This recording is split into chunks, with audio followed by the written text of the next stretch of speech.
come back to England for the reunion of the 447th Bomb Group,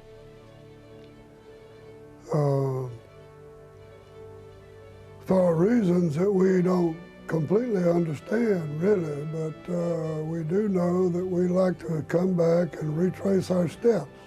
We come back for many reasons. Number one, the bonding amongst ourselves, all the members of the 447th. I think each time we come back to see who's still around, who can still walk.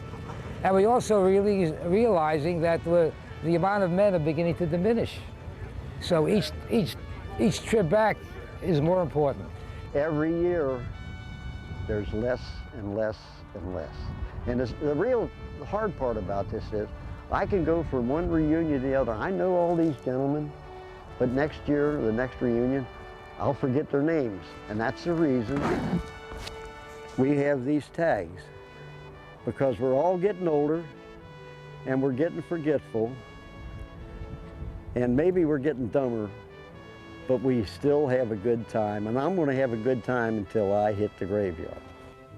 And we always bump into our old friends that we didn't expect to see, and it's just a good time. And I think the English people make it worthwhile. They are just fantastic. They have such an appreciation for what the Americans did. The bonding with the English there's no way of describing it. They're very, very great people. They receive us. After all, we fought on their land. We protected their land. And they're unrelenting in their appreciation. And they've done a much better job than we have of teaching their children. Even their children are very much aware of what went on during World War II. And also, they want America back. This return trip means a lot in probably closing some gaps. During the war, when everything was going on here, everything was so restricted that anything that happened was just happened.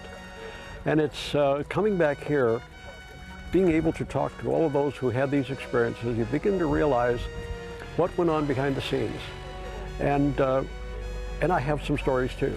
So between us, we seem to be able to fill in some of those blanks we had for years. And those mean a lot to me.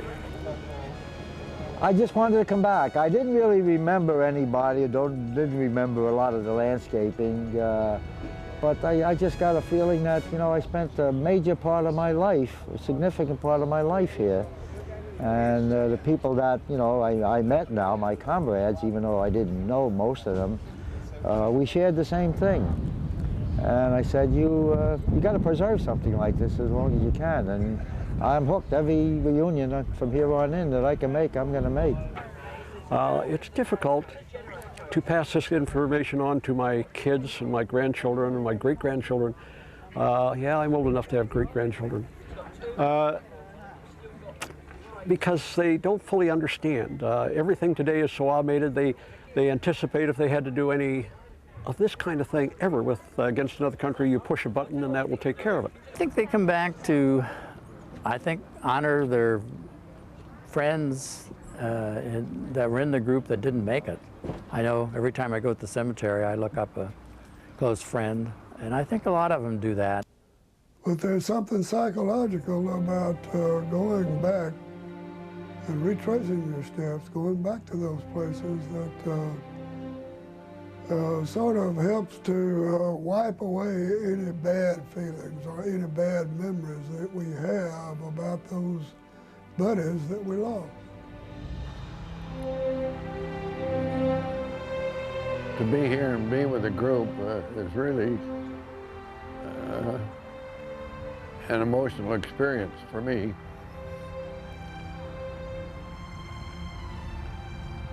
And I'm so happy that you and the rest of the family could come over and see this with me.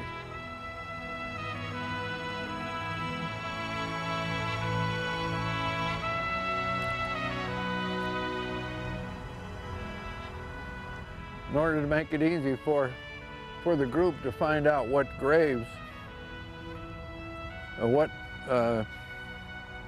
marker is for the 447 members.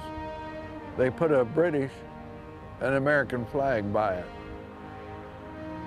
But these are the fellows that they were able to locate. But over there on the wall are listed names of the gentlemen who went down that were never recovered.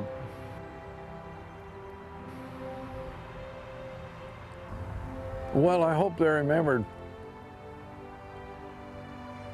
for their courage and what freedom meant to them. They were just young kids. I don't think most of them, I believe most of us thought nothing could ever happen to us. I don't think they ever thought that they wouldn't come out of the war alive. And they went into battle in their aircraft knowing that their chances of coming back were not too good, yet they thought they would. And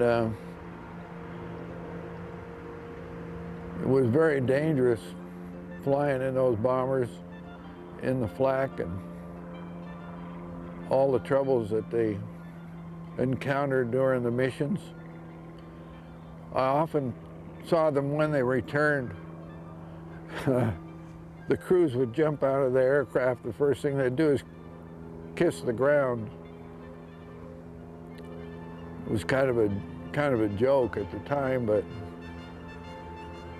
now that I think of it, they were pretty grateful to have returned. And when you think that,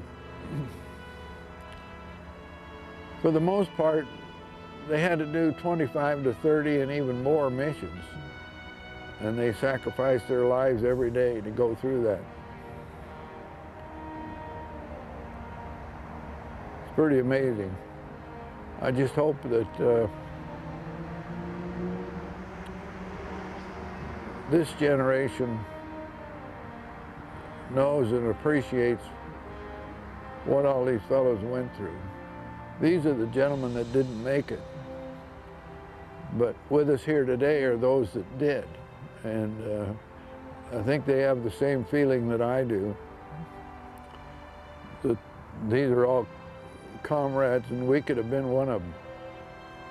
I believe that all those that you see here who served as just, it was part of our walk in life to be a part of the defense of this country and for the Allies at that time. I think everyone put out a maximum effort, and we can be real proud of what they all did. What each one of us accomplished, there's a story every one of us have to tell.